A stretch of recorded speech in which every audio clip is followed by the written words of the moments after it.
Good morning, students. Today we are going to discuss about the logic families. So here in digital circuits we are having the various logic families. So in digital circuits mainly these circuits are constructed with the ICs. So first we have to know what is IC, that is integrated circuit. So here IC is nothing but a small silicon crystal which is cut from a semiconductor. So it is nothing but a small silicon crystal, that is semiconductor crystal we call it as a, and we call it as also a chip. Okay, so this IC, that is integrated circuit, it contains some electrical components like such as transistors, diodes, resistors and capacitors. All these are embedded on a single IC. So based on this we are having so many IC integrations also, just like small scale integration, large scale integration, very large scale integration, ultra large scale integration, gain large scale integration, very large scale integration. So based on the increasing the number of transistors, number of resistors, components on the ICs, based on that this IC generation have been developed. And next here the digital these ICs will operate with some binary signals means what, that is 0 or 1. Okay, it operates with some signals, and here all are that are interconnected with some digital gates. So here in this we are having the digital logic families tree diagram. So here if we see this figure 2.1, in this digital logic family tree diagram we are having bipolar as well as we are having this digital logic family. It is divided into two types, that is bipolar logic families and unipolar logic families. And again the bipolar logic families, again it is divided into saturated logic families and non-saturated logic families.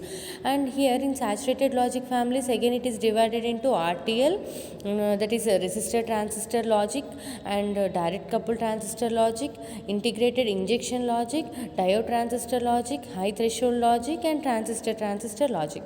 In non-saturated it is divided into Schottky TTL, emitter coupled logic. And in unipolar logic it is divided into NMOS, PMOS and CMOS. This is the total logic families we are having. These are the total logic families. But in our syllabus we mostly study about what TTL, that is transistor logic, that is of two types, and also there is CMOS. These three block diagrams with detailed explanation we will read in our syllabus.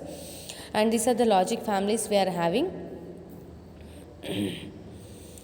And here we know what NMOS stands for, that is N-type MOS conductor, that is metal oxide semiconductor, and PMOS is nothing but PMOS semiconductor, the P-type metal oxide semiconductor, and CMOS is nothing but complementary MOS, that is complementary metal oxide semiconductor. And here we are having the transistor logic in saturated. This is the what classification of digital logic families. And next concept is you are having in second unit, that second concept is important characteristics of digital ICs of different logic families.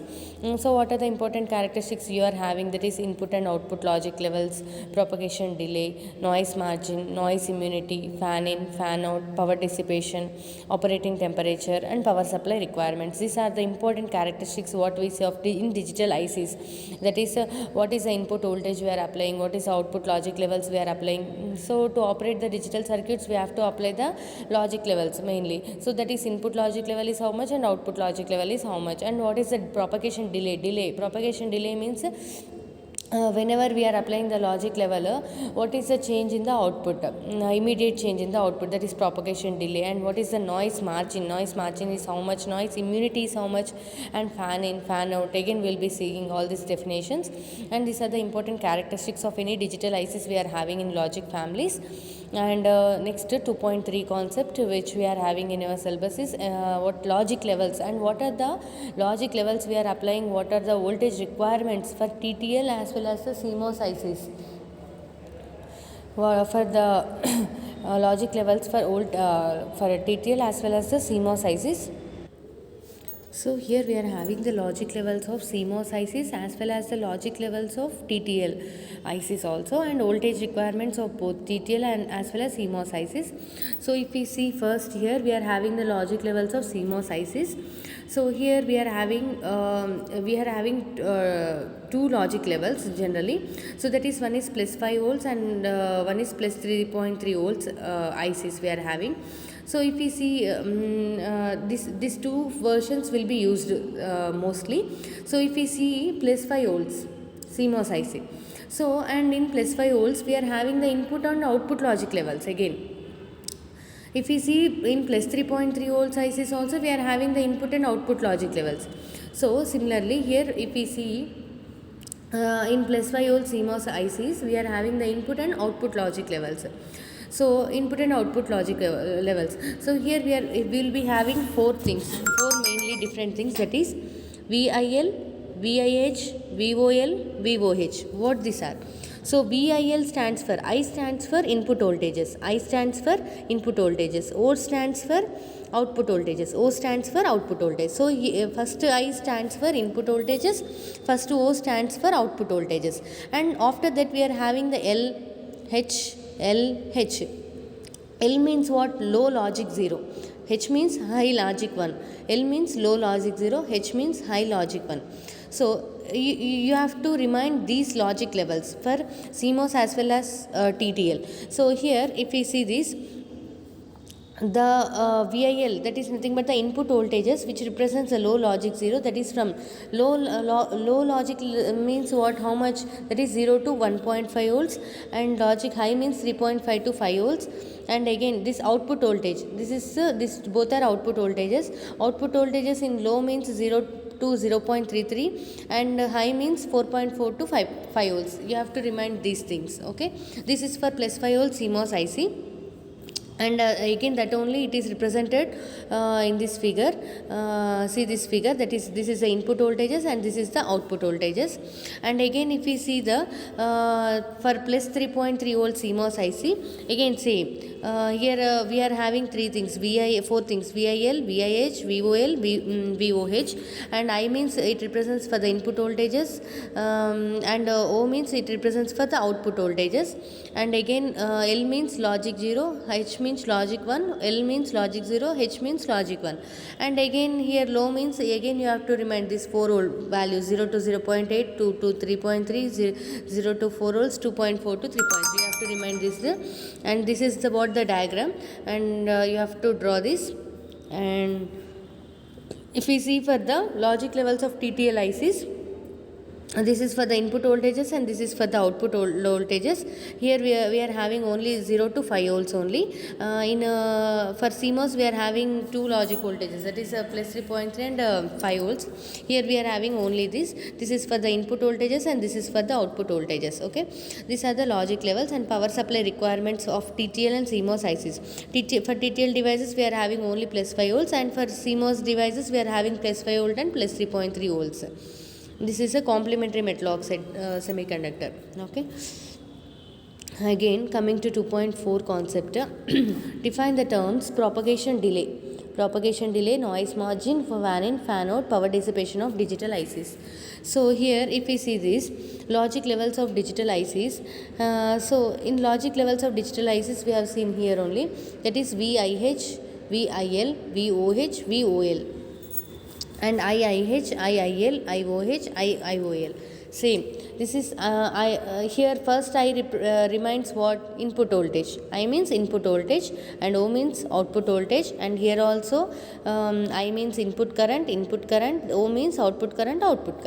And what is VIH minimum? It is the minimum voltage level required for a logic 1 at an input, and any voltage below this level will not be accepted as a high by the logic circuit. This is the VIH minimum. This is the minimum voltage which is required for a logic 1 at the input, because H means logic 1. So level required for a logic 1 at the input, and any voltage below this will not be accepted as high by the logic circuit, which is the meaning of the VIH minimum. And same. And same, low level input voltage. Low level input voltage means also it is a maximum voltage level which is required for a logic 0. Low means logic 0 at an input, and any voltage which is below the level will not be accepted as a low by the logic circuit. And next, same thing, high level output voltage means also same, minimum voltage level of a logic circuit output in logic 1 state under defined load conditions, same. So this is VIH, VIL, VOH minimum, VOL minimum. These both are outputs and these both are inputs, and these both are same. IIH, it is a current that flows into an input when a specified high level voltage is applied to that input, and these both are input currents and these both are output currents. These are the definitions. Once check the definitions and prepare. And these are all are the simple definitions. And what is the propagation delay? So already I have said that propagation delay is nothing but what time taken by a signal to propagate from input to the output when the input signal it changes, or else it is nothing but a time interval between a change in input state and the resulting change will be appear in the output state. Okay. So the propagation delay అనేది shorter ఉండాలా longer ఉండాలా? Shorter propagation delay ఉంటేనే there will be higher speed in the circuit. Okay, this is what the propagation delay. And again, what is noise immunity? Noise immunity is nothing but what? It is ability to tolerate the noise without causing any changes in the output voltage is noise immunity. How much immunity we are having? If we get any fever, how much immunity we are having to tolerate that fever, like that. It's nothing but ability of a circuit tolerate the noise without causing any changes in the output voltage. It's nothing but noise immunity. And what is the noise margin? It is nothing but what? External noise voltage that can be added to an input signal so that it does not cause an undesirable change in the circuit output. It's nothing but that quantitative measure of noise immunity is called as noise margin. If we take in communications, there will be a channel. In the channel, there will be a changes in the signal disturbances. Extra unwanted signals will be added to our wanted signals. So while we are recovering the output signal at the receiver end, there should not be any disturbances, or we call it as undesirable changes. So that changes should not be there in the receiver's output. Okay, so that is nothing but the noise margin. How much noise margin? That is measure, quantitative measure of the immunity is called margin. And what is the fan-in? Fan-in is nothing but number of inputs that is connected to one logic circuit is called as fan-in. Fan-out means the maximum number of outputs that are connected to a logic circuit is called as fan-out. And what is power dissipation? Every IC it requires some certain amount of power to operate that IC. Okay, so during that logic gate operation, how much power it is taken, it is called as power dissipation, and that is given by this formula. PD is equal to VCC into IC. How much VCC it is taking and how much current it is, the supply current is done. This is given by this formula. Okay, these are the small definitions. Once check that. And this is the important long question, which is open collector TTL NAND gate. You are having only 3 long questions in this second chapter. Okay, I will be telling these 3 concepts, 3 long questions in a separate video. Okay, you are having 3 long questions. One is open collector TTL NAND gate. Okay, and another one is totem pole TTL NAND gate. This is very important long question. Without this question there will be no paper. Okay, totem pole NAND gate, this is very important long question. And another question you are having is a CMOS NAND gate. This is also very important long question. Okay, from these 3, these 2 long questions will be appear in your question paper. So prepare these 2 long questions as very important. Okay, and I will be explaining these 3 long questions in another video. And what are the remaining short questions we are having? Once check. This is a simple comparison of TTL, CMOS and ECL logic families. Read this comparison, that is basic gate, fan out, what we are having. And another small question we are having, list the IC numbers of 2 input logic gates. IC numbers, 2 input logic gates. So like 7400 is 2 input logic, 7402, 7408, like this. Okay, just prepare these short questions. Okay, from this video you are completed all the short questions in the second unit. You are having having only left over with 3 long questions. I will be explaining the 3 long questions in a separate video, and I will be uploading. From that you prepare the notes for that 3 long questions and prepare well. In that 3 long questions you will be getting in your annual exams pakka for 2 long questions. Okay, thank you.